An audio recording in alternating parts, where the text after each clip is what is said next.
Ya, assalamualaikum warahmatullahi wabarakatuh, dulur bosku. Jumpa lagi di channel saya DX Limbah Rongsok. Apa kabar, bos-bosku, dulur-dulurku, sahabatku semua satu profesi maupun yang tidak satu profesi? Semoga dalam keadaan sehat ya. Ya, saya juga doakan semoga rezekinya untuk kita semua semakin lancar untuk mencukupi kebutuhan keluarga. Kesempatan kali ini saya pengen ngobrol-ngobrol masalah rongsok, gimana kita tetap bisa dapat barang tapi masih lumayan keuntungannya. Ya, untuk yang belum subscribe, saya persilakan subscribe ya lur, agar channel saya bisa berkembang dan bermanfaat buat semuanya, yang tentunya saya semakin semangat. Jadi begini bosku, dulur, ketahuilah ya, rongsok bisa dibilang gampang-gampang susah ya. Kadang sejauh apapun kita mencari, kalau lagi nggak hoki emang nggak dapet. Kadang yang deket yang nggak kita sangka-sangka dapat dan untungnya lumayan. Tapi setidaknya kita terus berusaha dan terus berusaha. Terlebih apalagi di zaman akhir-akhir bulan ini harganya nggak bersahabat ya, yang pasti bikin kawan-kawan semua termasuk saya pribadi menjerit, bingung gimana metu, bingung orang metu lebih bingung lur. Kali ada yang mau ngikutin cara-cara saya gimana kita dapetin barang dengan keuntungan tetap lumayan dan bisa dibilang gelap ya harganya. Kalau saya pribadi bosku, terus terang,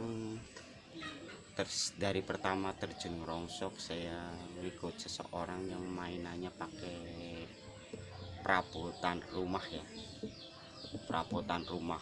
Di belakang saya ada perabotan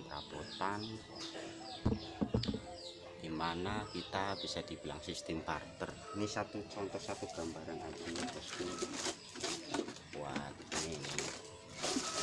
ini ember baru.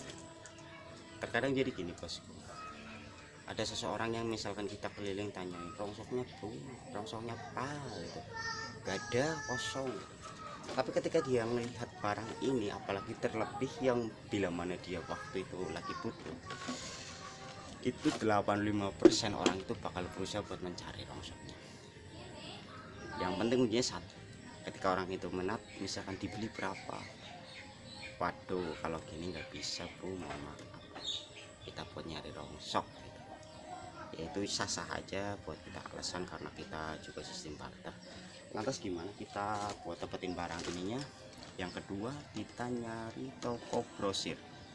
Toko grosir, satu contoh ini ember biasanya di pasaran sekitar harga 8.000 rupiah, 8.000 9.000 setahu saya. Kalau di warung bisa terjual sekitar harga 10.000. Kita cari grosir, mungkin di daerah Anda ada grosir-grosir perabot, yang pasti survei aja dulu, dicoba beli di satu grosir ini, nanti kita itemnya kita bandingkan, lantas bisa kita buat langganan. Kalau di daerah saya ada yang grosir perabot, malah bisa terbilang banyak banget tukang rongsok di situ. Ini gambaran satu ember itu sekitar dari modalnya sekitar 6.000 rupiah. Gimana yang tadi saya bilang ya, gimana kita dapetin rongsok dengan keuntungan? Kita ember ini buat patokan. Misalkan kalau biasanya saya ember ini setidaknya saya nyari rongsok min sebanyak-banyaknya itu 6 kilo. Jadi entah itu rongsok mau kardus, mau atom, mau apa. Kadang kan ada orang yang 5 kilo, 5 kilo pun kadang saya kasih. Yang penting jangan 3 kilo. 3 kilo pun kita bisa lihat, misalkan 3 kilo itu di dalamnya ada mungkin ya, pasti nggak perlu saya jelasin di sini lah ya, udah pada paham semua. Ada barang yang berharga apa baru kita oke lah, fix.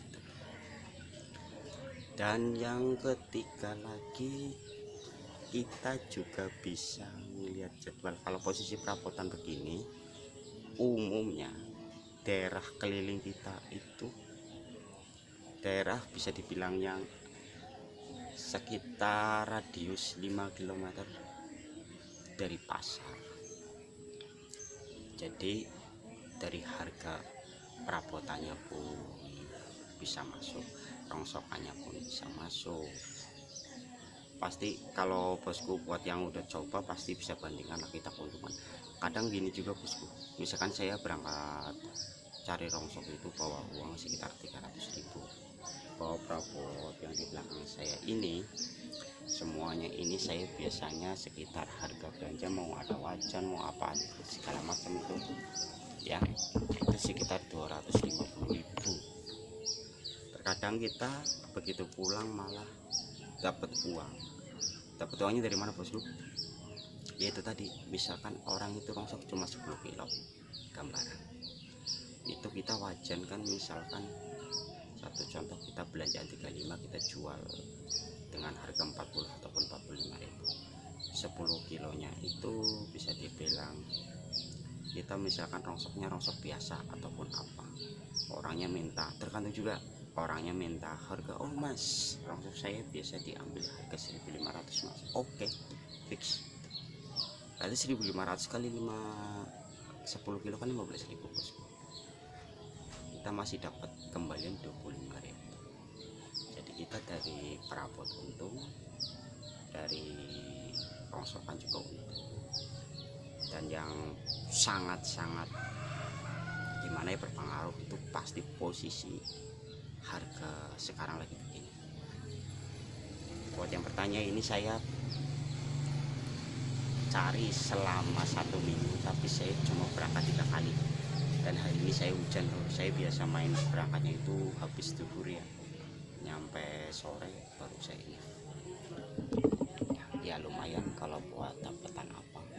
Untuk besi belum saya beresin, itu nanti di tutorial lagi. Saya juga ada sanyo ya, bukan merek sanyo sih ya, tapi emang terkenalnya orang itu merek sanyo atau pompa air.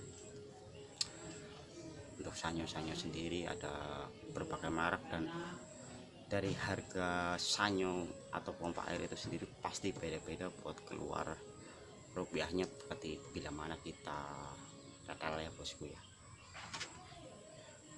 Ya semoga dengan info saya ini bisa buat inspirasi Anda buat usaha. Ya kalau mau yang misalkan nonton channel saya belum ada usaha, mungkin mau coba-coba, ya mungkin sih untuk waktu sekarang ini untuk harga sedang tidak bersahabat ya, jadi ada gonjang-ganjing harga. Tapi kalau namanya rongsok itu kita modal gede dulu nggak perlu, karena kita pengalaman, soalnya banyak juga yang rawan atas kecurangan atau kerugian atau apa yang lain. Dulu saya waktu model rongsok cuma nominal angka 500.000, saya jual tiap hari, yang lain saya kumpulin, terus setelah itu tampungan yang ibaratnya kita celengan kita bongkar semua buat gedein lagi. Sekarang saya nimbang itu sekitar 2 minggu atau 3 minggu ya, pokoknya putaran angka sekitar 7.000 rupiah. Kalau 7.000 itu sudah habis di kantong, udah habis, pasti saya timbang. Baik bosku, terima kasih ya yang udah simak video saya kali ini, semoga bermanfaat untuk semua. Jangan lupa semangat, ingat juga bosku, kejujuran kunci utama di keberhasilan ya. Salam dari tukang rongsok pinggiran. Wassalamualaikum warahmatullahi wabarakatuh.